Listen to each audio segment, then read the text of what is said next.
taking Dennis off this team, it's like taking the ignition out of a car. It's not going to run. Day'Ron deserves more minutes over Nick Claxton sometimes. Ooh. But what's true and what's false? What's there talk about CJ going over to Golden State? Gets it off in time. And he's got it, baby! Big time Nets win! The only Net fans you know? The only Nets fans you know? Man. I mean, come on, man. Or are these guys? Welcome back to Only Net Fans You Know podcast. I'm Peter. Welcome to episode number 95. We have a very special returning guest, former Auburn Tiger, current senior writer for the New York Daily News, covering the Nets. Welcome back to the show, CJ Holmes. How's it going, bro? It's going well, man. Long time no see. Happy to be back on. But we got a lot to discuss, so I'm going to just jump straight into it. Dennis Schroder going to Golden State with the second rounder. Nets get back 3 second rounders, Reese Beekman and DeAnthony Melton. What's your first reaction when you hear about it? And did you have any idea that this was coming up? Well, my first thought is, good for Dennis, right? The Nets organization made it very clear in the offseason what direction they were going, and it was only a matter of when they would start making these moves. And while I'm surprised that Dennis was the first to be dealt, you got to be happy for the guy, considering the fact that he's now going to a situation where he'll have a chance to be a key piece in a team that is trying to contend for a championship this season. So good for Dennis being able to, go out to Golden State, organization I know very well, be able to showcase his skills at a high level. He dropped 31 on the Warriors last month during that upset win out in the Bay, and turns out it was a job interview. So, good for Dennis. I guess good for the Nets in the sense that, entering the season, we kind of knew that they were leaning into the tank, especially after they traded away Mikal Bridges. And like I said, it was only a matter of time for these moves started to be made. I kind of expected a guy like Cam Johnson or a guy like Jordan Finney-Smith to be dealt first. But, Schroeder's hot right now. There are plenty of teams across the league that were, vying for his services. The Warriors ended up the winners, and now he has a chance to go in there and make up the minutes that they lost when DeAnthony Melton went down and really make an impact. Like you said, DeAnthony Melton's in all likelihood never going to play for the Nets, but, I am hearing some good things about Reese Beekman. We spoke to him last night at halftime. He's excited for a new opportunity here. From everything I'm hearing, he's going to have a chance to get on the court and actually play some minutes. He's a defensive-minded guard out of Virginia. I think he's Virginia's all-time leader in steals. He is. Jordi Fernandez is a defensive-minded coach, so you can kind of see on the line of thinking when bringing a guy, taking a flyer on a young player like him. It'll be interesting to see how it all comes together, but, I think it was a win-win for both teams. The Nets get what they want in terms of tanking, and the Warriors get a key piece that they hope can help propel them towards another title. But what's true and what's false? Was there talk about CJ going over there to Golden State? Honestly, I'm not sure. These days, I'm not sure what to believe anymore with the information I'm getting. But in terms of who could be next, it'll be. I think it's pretty obvious. It'll be, Dorian Finney-Smith and Cam Johnson, or Cam Johnson and Dorian Finney-Smith. These are guys who are, having career years in their own right. Those guys are going to be gone sooner rather than later. It's just only a matter of when. To what teams they're going to. There's a bunch of teams out there that make sense, but I think it can be assumed. I think we do know that when they are dealt, it will be to a contender. Is that going to be now that December 15th is behind us? Is that going to be in the coming days? Is it going to be closer to the trade deadline?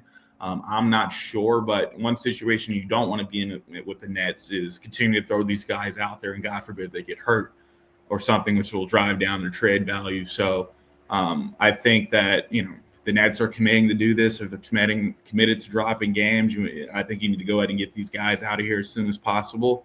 Give these young guys some minutes and see what you have in them.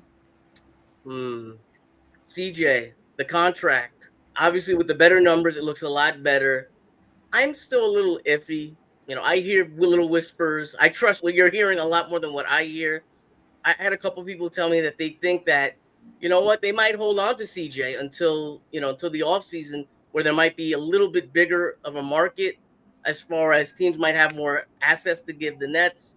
You're not going to be totally locked in with the draft picks that are set right now. CBA contracts, Maybe they get a expiring off or something, a little more cap room, or am I just hearing nonsense right now? I mean, yeah, I mean, he's on a pretty friendly deal, and there's always a chance that you just hold on to him throughout the year, see what you can get from him in the offseason. But CJ's having such a good year from my perspective. The longer you keep him on this team, the higher this team's ceiling is going to be. They already have 10 wins. The Wizards, I don't know when the Wizards are going to touch 10 wins, right? I don't know when the Pelicans are going to touch 10 wins at this rate. And if you want to have any shot at, making sure you can somehow like get the odds in your favor and secure a top 5, top 3 pick, you got to get these guys out of here, man. You keep playing the minutes. God forbid they get hurt for extended stretches. It's only going to drive down their trade value. Maybe for a guy like CJ, it makes more sense to trade him closer to the trade deadline once contenders really start to get a good sense of what they have or better yet, what they need to get over the top. Maybe they get a little desperate closer to the trade deadline, looking for that final piece for that playoff push. Yeah, I guess it's always a chance. Yeah, they hang on to one or both until the offseason, but I do think that by the trade deadline, both will be gone between Cam Johnson and Dorian Finney-Smith. So you mentioned before, Sean Marks knows what he's doing. Obviously, the plan is to try to get the best possible chance to grab one of these elite college players from this quote-unquote generational draft, whether it's a Cooper Flagg, Dylan Harper, Ace Bailey, and so on. I look at Jordi Fernandez, and he's a very competitive coach. Is there going to be a little friction there? You have one side wanting to win. The players want to win. They need to put food on their plates. Young guys maybe going for a contract or just trying to just establish themselves in the league.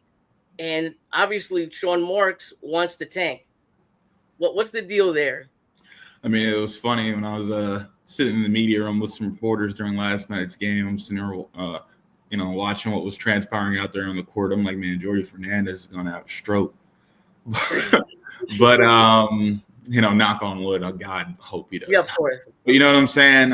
He's just such a competitive guy, and he just brings so much energy every day. And you know that he wants to go out there and throw punches and throw haymakers every night. And I just get the sense that while, he keeps stressing that he is on the same page with Sean Marks and there's an organizational understanding from top to bottom and there's a plan. There's a short-term, midterm, long-term plans in place, but that doesn't make the losing any easier for a competitor, right? It kind of just, it is what it is, man. I think Jordi knew what he was signing up for. I think he knew what he was getting himself into. And let's be real, he has already won more games than anyone has gave this team credit for. And for that, he deserves tons of praise. But, when it comes to that ultimate, short to midterm goal of, dropping games this season to get him to go out and get him talent, to go get him some cap space, to go get him one of those top 3, top 5 players in this year's draft. It's one of those things where I'm trying to find a good way to compare it to. It's like when you know something's coming and you think you're ready for it, and then when it actually happens, you're still like, God, this sucks. It's just kind of like that. It's like he knew that this was going to happen eventually. He understood that. It was told to him up front when he took the job, but it just doesn't make it any easier in the moment, right? But that doesn't mean guys can't compete, right? At least earlier, it isn't like the Nets got off to like a 15-6 start or something like that, right? If you're going to lose, I think if you compete, if you do the best you can and you still take a L, it is what it is. This roster is literally built to lose, but to not compete, right? I think that's what Jordi's has an issue with. But then again, I mean, taking, Eric Slater for clutch points, he all season long, he's kind of been on Dennis Schroder as this team's most important player. I'm trying to tell you guys, Dennis Schroder is this team's most important player. And, taking Dennis off this team, it's like taking the ignition out of a car. It's not going to run. It's not, it's like taking the wheel off a car. It's not going to run. It's not going to operate. I mean, what do you think's going to happen? What do you think's going to happen? And Sean Marks knew exactly what was going to happen because it was obvious. Yeah, absolutely. Talking about Jordi and comparing him to the coaches last year, the energy just around the team just feels totally different. You had JV team really felt like they didn't buy into him. What are the comparisons between the two coaches, and how can I say this? How subtle is the energy around the team? Like, could you feel the difference? Yeah, it's day and night, man. And that's no knock on JV. I enjoy covering JV, but it became very clear after a while that he just didn't have that locker room. And it's just day and night compared to this season. You could tell these guys bought into Jordi and what he was preaching from the first day of training camp. You can just hear the way they talk about each other and the team at press conferences, right? You know, I wrote about this other day. One of the more encouraging aspects of the Nets' surprising start this year has been the camaraderie. These guys within the locker room genuinely care about each other. They genuinely like each other. Their relationships there. They generally have relationships with these coaching staffs and with the coaching staff, and the coaches, you know, made their vision clear from day one under Fernandez, and that's what kind of made the whole tanking thing so sad in a way. It's because this team has chemistry, they have camaraderie, and you were just waiting for Marks to maybe I don't want to make it sound like this, but you're kind of just waiting for Marks to pull the rug out from beneath them. You know, when are these guys going to start getting traded? When are these guys going to start getting shipped off? You know, so yeah, it is day and night. They do buy into Jordi.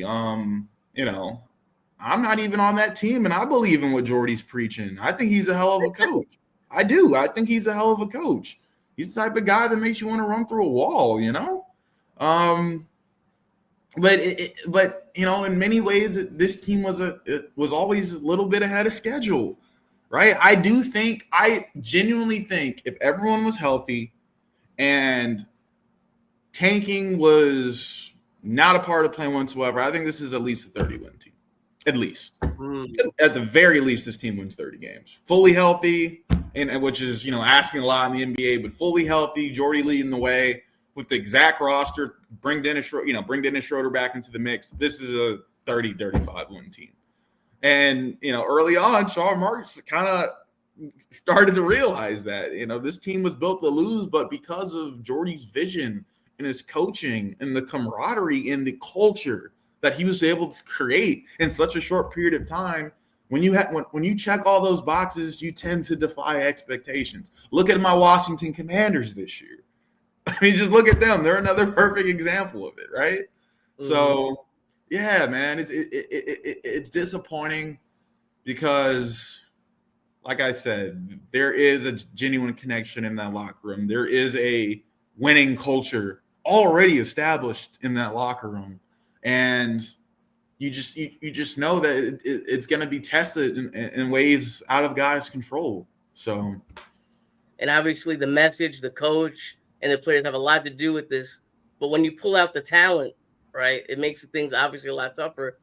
Is there a way to kind of revert backwards, do you think? Or do you think, you know what, this guy Jordi, he's so good, they're just going to keep on doing what they're doing, and whatever happens, happens. They're still going to be built in, like, you know, put into this team. I mean, it's like I've been on some losing teams in college, and when those losses start piling up, man, it can be tough, man. It can be tough to stay together. It can be tough to not let a coach's message fall on deaf ears, right? Because he gets to the point where it's like, no matter what we're going to do, we're going to lose anyway. So what's the point? It can be tough, right? So that's going to be Jordi's toughest assignment throughout the remainder of the year if things continue to trend this way, is keeping these guys together. For the guys that are here, keeping them playing hard, despite the fact that there are factors around them beyond their control that are bringing the franchise down for the time being, right? That's going to be a tough job because it is easy to fall it's easy to fall down that slope and for things to compound. And then next thing you know, they're not listening to Jordi either, right? So they're going to have to find a way to continue to not to not destroy all the progress that they've made, because like I said, things continue to trend this way. It's going to be very, very easily to just say, screw this. In your opinion, what do the Nets look like post-trade deadline? Let's assume CJ and Dorian Finney-Smith are traded. At point guard, you might have Ben Beekman. I heard from a couple of people that he's already jumped Killian Hayes and Amari Bailey, and they really like him, and they're going to give him a solid look at point guard. He might be able to get some burn there.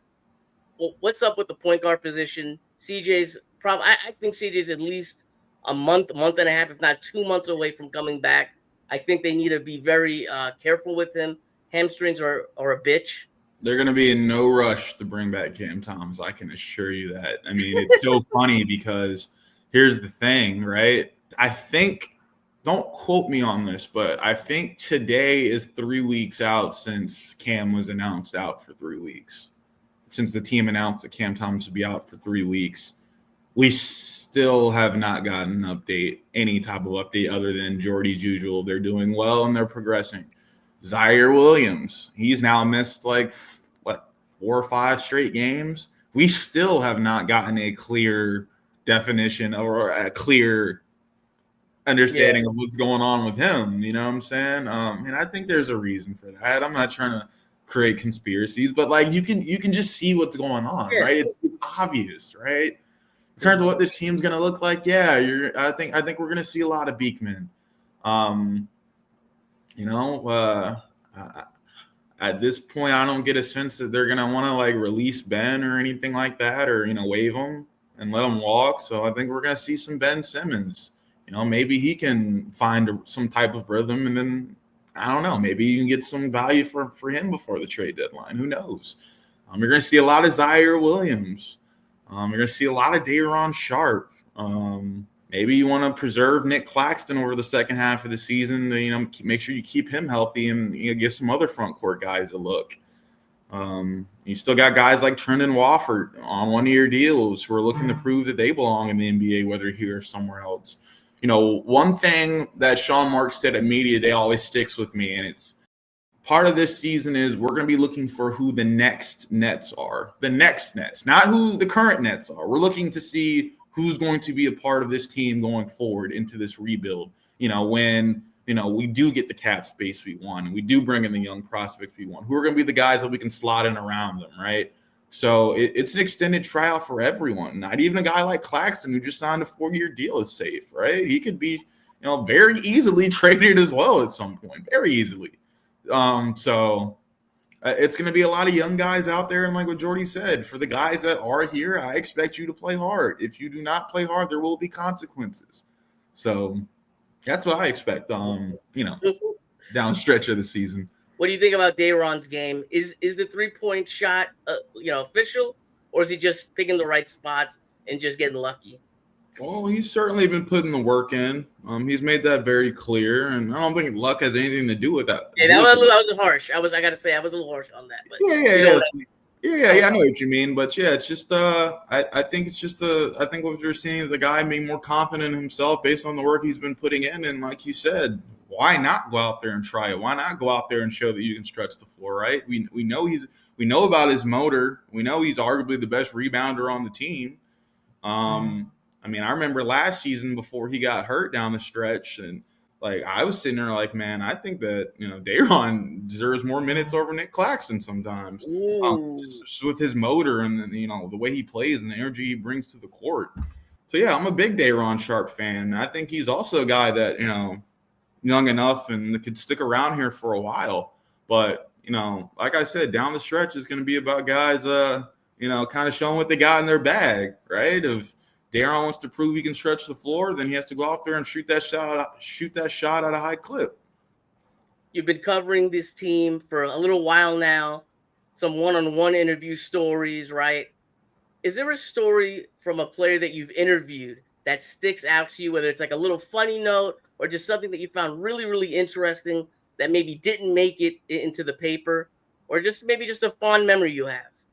Yeah, man, I don't have anything off the top of my head right now. Okay. Hasn't been too many standout moments, but That doesn't mean they're going to come. I mean, I always enjoyed the feature I wrote on Dennis Smith Jr. last year. It was fun, kind of get into the head of a guy fighting the first keep in the league. Hope people will read it, but I got a Zaire Williams feature coming out this week. There you go. I hope some people can dive into. And I also enjoyed my sit down with Cam Thomas toward the end of last season, and kind of getting into the mindset of a guy who just wants to be respected. That was a cool interview to do, and to really get to understand why he is the way he is. But outside of that, nothing really jumps off the top of my mind. But that doesn't mean there aren't great moments to come. Yeah, that was a perfect answer. All right, CJ, let's get some plugs for you. Well, where can they find you? And you mentioned you got a story coming out that we're all going to check out. Yeah, you guys can find me on X at Holmes Scribe, and then if you want to know about my personal life, you can find me on Instagram at CJHolmes22. And we're going to check out, when's that Zaire Williams feature coming out?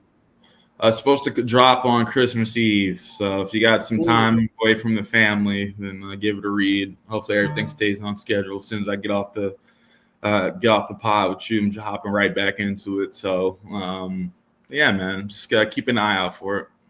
All right, you can follow me at netsfanpete on Twitter. You're watching this on YouTube right now. If you enjoyed the episode, leave a like and subscribe. If I don't see you, if I don't talk to you, happy holidays, my friend, and let's go Nets. We're out.